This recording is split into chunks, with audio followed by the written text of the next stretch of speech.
right, Shalom. First and foremost, I want to give all praise, glory, and honor unto Yahweh, Ba'ashem, Yahushai, Ba'ashem, Rakakwadash. Double honors unto the apostles and elders of Great Millstone. Salutations to the Akim who go throughout the four corners of the earth, pushing this truth in all sincerity, risking your lives and putting your life on the line to push this word forward for Yahweh, Ba'ashem, Yahushai's sake. Shalom to you. Salutations. And hey man, another day in Babylon, you know. Salaki is the brother Tawabash from Great Millstone Northwest. Just, you know, a little riding talk, man. I used to call these dashboard of pistols until I got this little device that now I can set this thing in my vent and I don't have to put my phone on my dashboard. But, you know, just a chance to try to stay in the spirit while on the road, man, and traveling, use my time wisely. You know, brothers is always busy working and all kinds of stuff, man, getting stretched this away and that away. But one thing that cannot stop is this work. So, you know, I'm really taking the opportunity, you know, to do a lesson. And you know, I was watching the brothers up there in Alaska, right? Shalom, Endure Alaska, brothers, man. Shalom to my brethrens, man. But you know, and they had a Gadite come up and talk to him, as did we when I was up there. You know, when I was up there later that night, the Gadite that we chopped it up with ended up getting stomped out. You know, it was it's just one of those things, you know. And we made sure he was all right and everything. But this dude, you know, the Gad is just drunk, you know, especially in Alaska and Arizona, places like that. You know, there's not a lot going on. They drunk. And around here in Washington, man, they on the druggers, right? But you know, the Most High said that we would be disobedient, disrespectful children, sottish children, right? You know, and wouldn't hearken.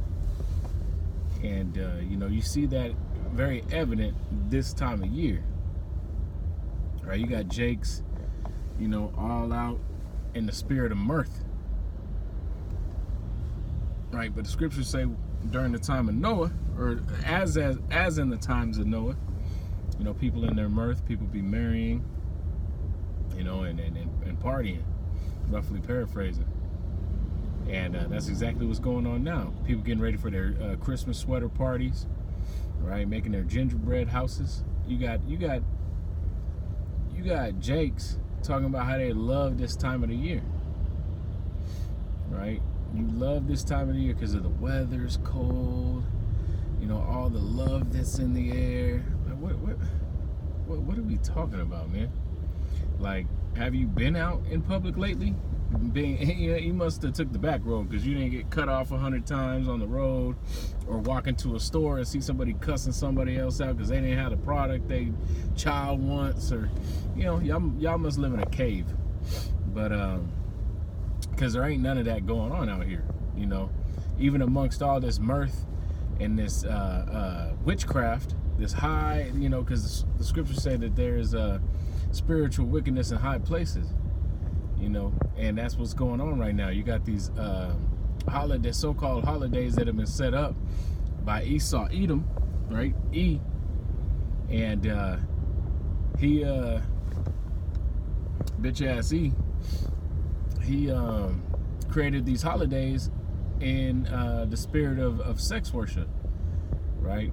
The Christmas tree tradition goes back to the celebration of Nimrod, which is the celebration of a penis, a rod, and the wreath goes back to Oraith, which it's dealing with the urethra of a woman. That's why you have a circle and a stem, right? And it's winter solstice on the 25th of December, or in that area.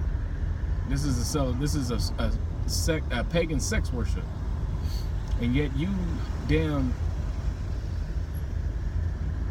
ridiculous Israelites, I don't even want to call you that, 2/3 will have the nerve to say, oh, it's for the kids. So you're going to teach your children sex worship and idolatry against the Most High because they're kids. Foolishness, man. Absolute foolishness. And you got Gad, the so-called Native Americans, which vexed the hell out of me because I grew up around Gad. And it's just sad to see how the conditions they continue to live in when the truth is out there and they won't hearken, right? But the scriptures also speak about that Gad shall overcome at the last, right? So, this isn't on our accord. This is on the Most High's time. So when he's ready for Gad to wake up, they'll wake up. But, as for me, just, being a man, it's just vexing to see them continue in their ways because they're so spiritual. But the minute they hear the truth, they fan their hand at it. And they'd rather celebrate Thanksgiving, which is a celebration of their genocide, and the day after Black Friday, celebration of the slave trade.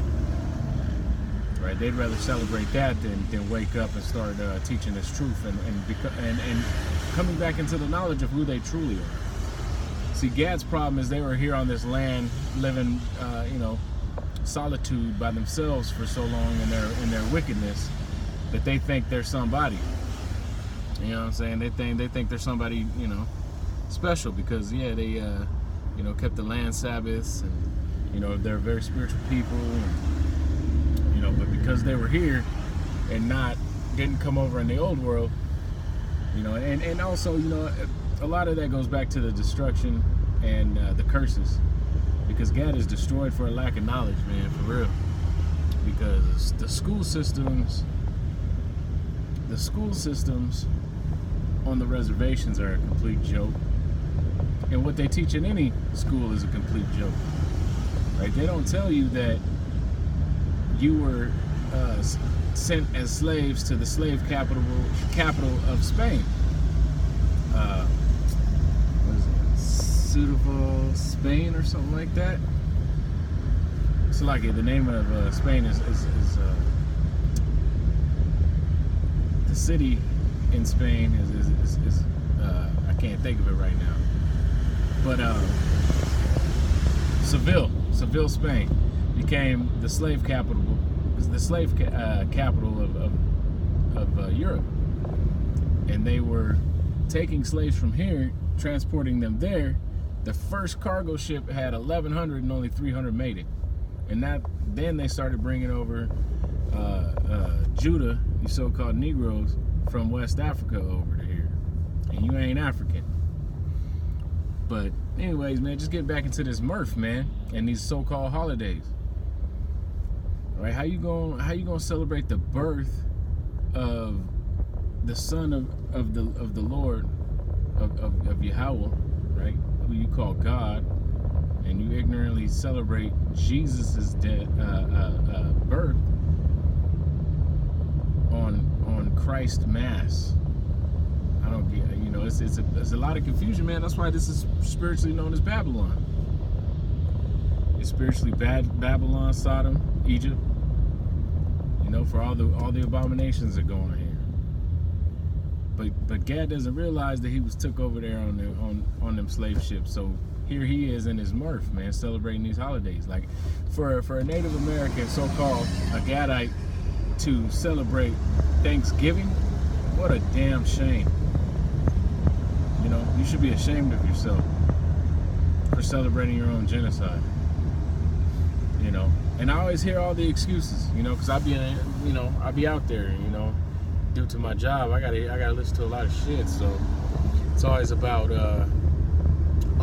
it's just a chance for everybody to get together and yada yada yada. Yeah, I get it. These are the days off that your slave driver gives you. But what is that? What is coming together with your family you don't even like gonna do for you? Spend a couple of hours with some people you don't even want to be around, and then go back to your slavery the next day on Black Friday when you gotta get up and work. Or you have that day off and you go out and shop till you drop to get ready for this next folly day. It's just the mirth, man. And as in the times of Noah, man, people doing all this nonsense, they gonna be comfortable. But what happened with Noah? Noah was delivered with his 3 sons and their 4 wives, and the rest of the world in their mirth was destroyed.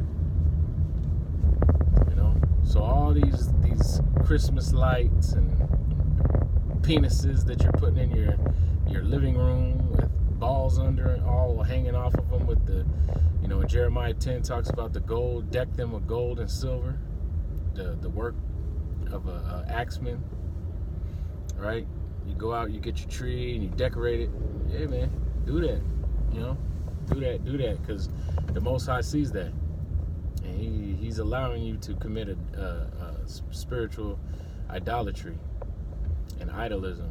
Right? You're kneeling down to pick up your presents from an idol, a God that can't speak or hear. And that's complete wickedness, man. So while you're out taking your selfies in front of this reindeer and that elf and this rapist in a red suit, just enjoy that, because the Most High got something planned for you. The Most High has a swift destruction for you in your mirth. Right? We are in a time of mourning. Right? We are away from Yahushua, man. We're mourning right now. So there's no time to be in an uppity up spirit about holidays that don't mean shit. Some brothers are strong, man. They can show up to these birthdays and these, Christmas celebrations. I can't even stop through. I don't even want to be around it. I don't want nothing to do with it, man. So, kudos to brothers that have the strong spirit to be able to handle that. I can't. Lord willing, you ain't gonna catch me around that shit unless I just happen to end up there, or I have a mandatory work party or some shit I gotta go to. You know what I'm saying? But as far as for my kids or for my auntie or my uncle or my grandmother or my mom's or dad, fuck all of y'all, to be honest with you. When it comes to that, I just ain't. I don't want to be around it. It's nonsense, and it's just being surrounded by it on a daily basis, man. During this time of year, and seeing the demons that are on these people, man, it's wild, man. It is wild to see this spell that people are under. And how it can literally, like a Pied Piper, could literally lead them down a cliff, and then all of them will fall off that cliff. Right? Esau is the Pied Piper right now, and he's piping you motherfuckers into your destruction via these holidays and your mirth. So enjoy that this season. You know what I'm saying? And to the Akim, Shalom.